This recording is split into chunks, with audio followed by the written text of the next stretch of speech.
In just hours from now, the confirmation hearings of President Trump's second Supreme Court nominee, Judge Brett Kavanaugh, will get underway. Democrats already slamming these hearings before they start. Senator Chuck Schumer tweeting, quote, "Republicans know this has been the least transparent SCOTUS process in history, and the hearings should be delayed until we can fully review Judge Kavanaugh's records." So what can we expect today? The chairman of the Senate Judiciary Committee, he'll be presiding over things, is Chuck Grassley. He joins us right now from the actual room. Senator, good morning to you. I'm glad to be with you, Steve. Well, you know, Democrats are pretty much throwing everything but the kitchen sink at this guy. They're doing it all from a process standpoint. You probably know that there's been very little criticism of the qualifications of Judge Kavanaugh.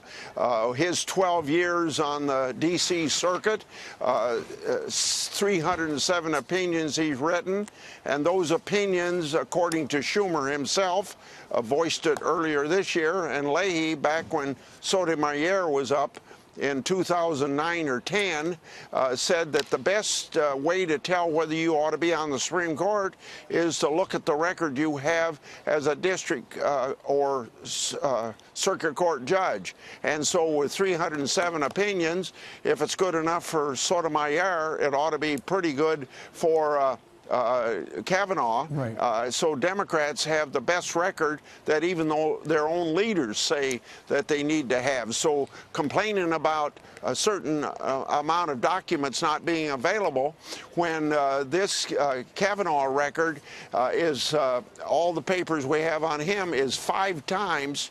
No, I shouldn't say 5 times. It's equal to or more than all 5 Supreme Court nominees prior to him.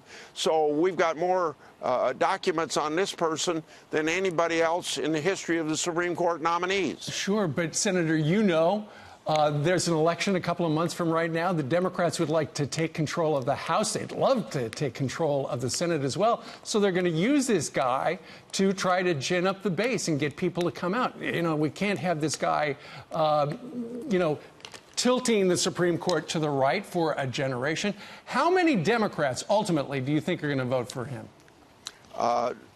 If we keep 50 Republicans together so that they know that he's going to be approved, then I think we'll get 4 or 5 Democrats.